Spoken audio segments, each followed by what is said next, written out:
So I'll be showing you how to reboot or how to restart your Redmi Watch 4. Now I'll show you two ways. Now the first method and the quickest is to long press on the crown and just keep pressing and ignore anything you see on your screen.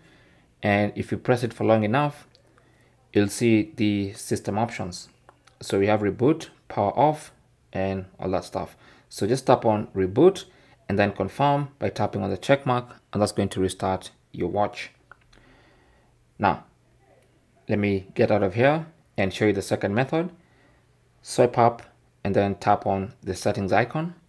On the settings page, scroll down all the way to system, tap on that, and then once again you should see the reboot option, from where you can tap on the check mark.